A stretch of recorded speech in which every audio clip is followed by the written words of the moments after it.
Guys welcome back to my YouTube channel. Guys आज के इस वीडियो में हम पढ़ेंगे कि बोर्ड परीक्षा में गणित की कॉपी को कैसे लिखें। अगर आप मेरे द्वारा बताए गए ट्रिक का आप अपने बोर्ड की कॉपी में यूज करते हो, उपयोग कर लेते हो, ऐसे लिखोगे तो 30 से आपको 35 नंबर बहुत ज़्यादा मिल जाएंगे। बिल्कुल मुफ्त में मिलने वाला है। और हाँ, यही बात नहीं, टीचर खुश होकर पूरा भी नंबर देगा 101%, ये मेरी गारंटी है। ठीक है, तो इस वीडियो में मैं आपको बताऊंगा कि बोर्ड एग्जाम में जो बहुविकल्पी प्रश्न होते हैं उसको किस तरह से सॉल्व करना है। जो गणित के यार कुछ नियम होते हैं, ट्रिक और टिप्स होते हैं, इस चीज की बात करने वाले हैं। ठीक है, कि क्या ट्रिक को, क्या इसके जो रूल होते हैं, क्या उसको अप्लाई करोगे जिसको टीचर देखता है और देखने पर काफी ज्यादा आपसे इंप्रेस होगा, और इंप्रेस होने के बाद आपको काफी अच्छे मार्क्स भी दे देगा। और हाँ, बोर्ड एग्जाम में टीचर को इंप्रेस करने के लिए आप कितना भी तेज क्यों ना हो, चाहे जैसे भी हो, लेकिन आप वहां पे नहीं होते। वहां पे होती क्या है, आपकी कॉपी होती है, और कॉपी ही टीचर को इंप्रेस करती है। ठीक है, तो आपके जो बोर्ड एग्जाम होते हैं, ठीक है, उसमें जो पहले इस तरह के कुछ आपको 3 घंटे और 15 मिनट का समय होता है, और यहाँ पे कुछ बहुविकल्पी प्रश्न इस तरह से दे दिए होते हैं। ठीक है, जैसे यहाँ पहले का क है, ठीक है, पहले में क्या दे दिया, क ख ग घ अंग दे दिया। ठीक है, इस तरह से 5 क्वेश्चन आपको बहुविकल्पी टाइप के मिल जाते हैं, और इनको आपको सॉल्व करना होता है। ठीक है, सॉल्व करने के इसमें सही विकल्प का जो आंसर उसको चूज करना होता है। तो इसको किस तरह से लिखेंगे वो कॉपी में मैं करके बताऊंगा। और हाँ, इसके साथ ही साथ जो क्वेश्चन होते हैं उसको किस तरह से सॉल्व करना होता है, लॉन्ग टाइप के पूरे रूल को मैं आपके इस वीडियो में डिस्कस करने वाला, और साथ ही कॉपी पर लिख कर भी दिख। बोर्ड के एग्जाम में आपके जो पेपर आते हैं, क्वेश्चन पेपर, वो खंड क ख इस तरह से होते हैं। ठीक है, तो अगर ये खंड क का है तो आपको खंड क ऊपर लिख देना है। ठीक है, ब्लैक स्केच से आपको इस तरह से लेना है। और यहाँ पे अगर ये खंड क का है, ठीक है, तो आपको क्या लिखना है, खंड क यहाँ पे ऊपर में सबसे पहले डाल देना है।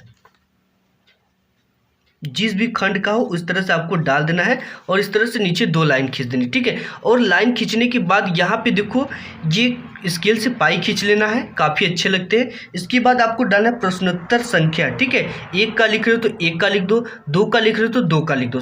तो हम यहाँ पे बहुविकल्पी प्रश्नों को पहले स्टार्ट में आपको बताने वाला हूँ। तो यहाँ पे 1 का हमने सॉल्व किया। ठीक है, तो यहाँ पे आपको सबसे पहले 1 लिख देना है। जैसे यहाँ पे ये प्रश्नोत्तर संख्या 1 है, 1 का क है। ठीक है, तो और देखो इसमें 2 चीज़ें मैं आपको बताऊंगा, क्योंकि देखो जो मैथ होती है इसमें आपको टाइम कम मिलता है। ठीक है, आपकी स्पीड पे डिपेंड करता है कि आपकी स्पीड क्या है लगाने की और समझने की, और मल्टीप्लाई और ये जोड़ घटाना जो होती है उसकी क्या स्पीड है।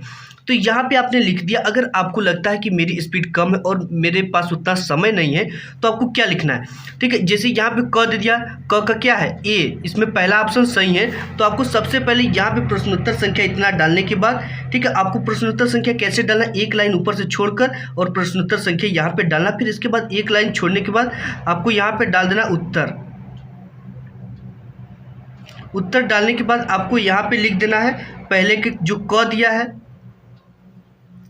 क का कौन सा ऑप्शन सही है, पहला ए सही है। ठीक है, ए सही है, तो यहाँ पे आपको ए वाला लिख देना है ब्रैकेट में ए, और इसका आंसर आपको लिख देना है क्या सही है इसमें से, ये पहला वाला सही, 1,1/2। ठीक है, अगर ऐसे जो समय कम है, अगर आपके पास समय लगता है कि ज़्यादा है, तो आपको किस तरह से लिखना है ये चीज़ें आप जान। देखिए, आपको यहाँ पे पहले का इस तरह से डाल दिया। ठीक है, आप यहाँ पे क का, ख का, ग का भी इस तरह से भी आप लिख सकते हो।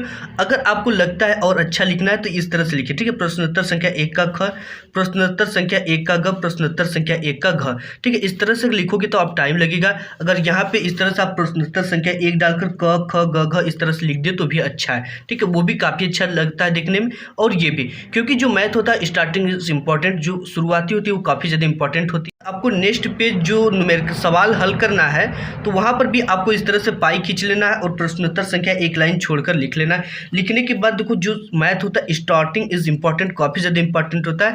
तो यहाँ पे देखो, जैसे एक यहाँ पे मैंने क्वेश्चन लिया। ठीक है, अगर क्वेश्चन में है यदि a बराबर x² plus 5x plus 6 equal 0 और b बराबर 5 हो, तो a प्लस b का मान ज्ञात कीजिए। ठीक है, ऐसा क्वेश्चन आ जाता है आपके बोर्ड एग्जाम में। तो आपको सबसे पहले लिखना क्या है, ठीक है, देखो जो ट्रिक होता है, गणित का नियम होता है, जो रूल होता है, जिसको टीचर देखता है उससे फुल मार्क्स देता है, वो चीज़ें आपको मैं बताऊंगा।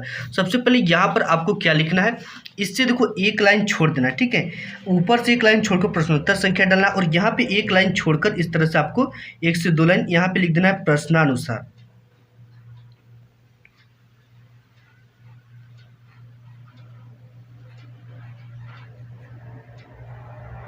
ये आपने लिख दिया। लिखने के बाद एक कामा लगाना है और कामा के बाद आपको लिखना है दिया है, ठीक है। जो जो वैल्यू दिया उसको सबसे पहले लिख लेना है।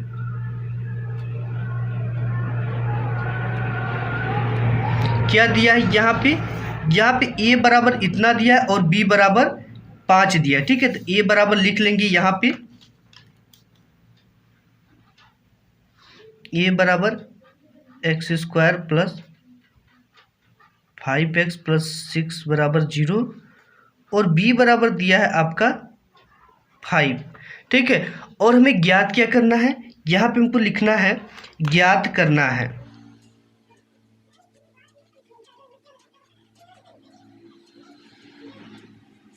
a प्लस b बराबर क्वेश्चन मार्क, ये चीज आपको ज्ञात करना है, ठीक है। तो देखो क्या करना है आपको, सबसे पहले देखो किसी भी सवाल को सॉल्व करते समय हर एक स्टेप में इस तरह का एरो लगाते हैं।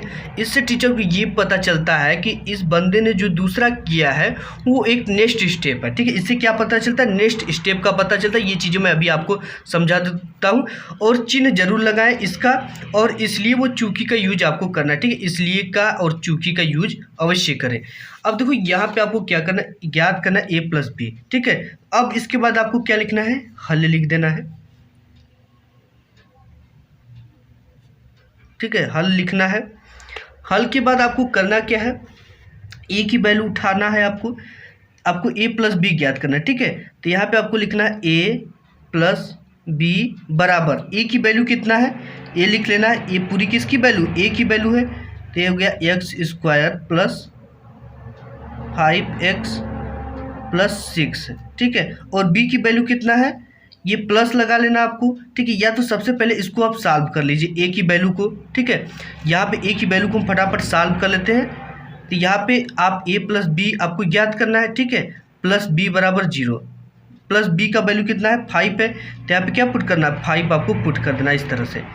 अब देखो इस चीज़ को सबसे पहले आप इसको सॉल्व कर लीजिए, ठीक है। ये एक क्या है, ये एक समीकरण है, इसको सॉल्व करना बहुत ज़्यादा जरूरी। तो अब a की वैल्यू को सबसे पहले हमें सॉल्व कर लेना है। a की वैल्यू क्या है, x² प्लस 5x प्लस 6 बराबर 0। यहाँ पे हमें गुणनखंड ज्ञात करना है। तो देखो इसका गुणनखंड कैसे करेंगे, 6 का यहाँ पे 3 गुणिते 2 बराबर 6 आ गया, ठीक है। ये पिछला जो पद है इसका, और इसको ऐड करने पर क्या होना चाहिए, मध्य पद जोड़ने या घटाने पर मध्य पद के बराबर आना चाहिए। तो 3 प्लस 2 को जोड़ेंगे तो क्या आ जाएगा, 5 आ जाएगा, ठीक है। यहाँ पे आप चीज़ों को देख सकते हैं कि गुणा करने पर ये आना चाहिए और जोड़ने या घटाने पर मध्य पद के बराबर आना चाहिए। तो यहाँ पे 3 प्लस 2 बराबर 5 हो गया। अब देखो इस चीज़ को हम सॉल्व कर लेंगे इस तरह से। ये हो गया आपका x² प्लस 5x प्लस 6 बराबर 0, ये तो दिया है, ठीक है। इसके बाद हमें क्या करना है, नेक्स्ट स्टेप के लिए इसका प्रयोग करना है।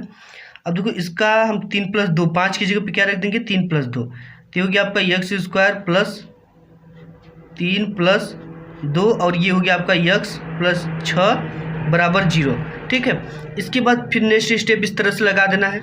इसके बाद इसका मल्टीप्लाई इसमें कर देना और x का 2x में कर देना है। तो ये हो जाएगा आपका x² प्लस इसका इसमें तो हो जाएगा 3x प्लस 2x प्लस 6 बराबर 0, ठीक है। तो ये चीज़ें होती हैं और इसमें से क्या होगा, आपको कुछ कॉमन लेना है, ठीक है। यहाँ से आपको क्या कॉमन ले सकते हो, x इसमें भी तो कॉमन ले लिया, तो बचा क्या, यहाँ पे x प्लस यहाँ पे क्या बचेगा 3, और प्लस इसमें से क्या कॉमन ले सकते हैं, 2 कॉमन ले सकते हैं, 2 कॉमन लिए, यहाँ पे क्या बचा x प्लस ये 2 तिहाई के 6 हो गया, ठीक है। तो यहाँ पे इस तरह से आप सॉल्व करते जाओगे तो इसकी जो वैल्यू आएगी प्लस उसमें क्या ऐड कर देना है, 5 ऐड कर देना है, ठीक है। अगर आप 5 ऐड कर देते इस तरह से आपको ऐड करना है। इसके बाद नेक्स्ट पेज पर कर सकते हो। अगर आपको रफ कार्य करना है तो आप इसके जस्ट जो सामने वाला पेज होता है उस पेज पर कर सकते हो, ठीक है। इसके सामने वाला जो पेज होता है उसको रफ लिख कर और उस पेज को काट देना है, ठीक है। रफ कार्य लिख देना है और उस पेज को काट देना है। तो इस तरह से आप सॉल्यूशन कर सकते हो, ठीक है। इससे देखो पता चलता है कि ये नेक्स्ट, क्योंकि जो मैथ होता है उसमें स्टेप मार्किंग होते हैं, आप स्टेप करोगे तो उसमें आपको मार्क्स मिलते हैं। तो इस तरह से आप बोर्ड एग्जाम में अगर सवाल को सॉल्व करते हो तो 101% आपके अच्छे मार्क्स मिलेंगे। तो आज की वीडियो में बस इतना ही, मिलूंगा एक नेक्स्ट वीडियो में, तब तक के लिए धन्यवाद।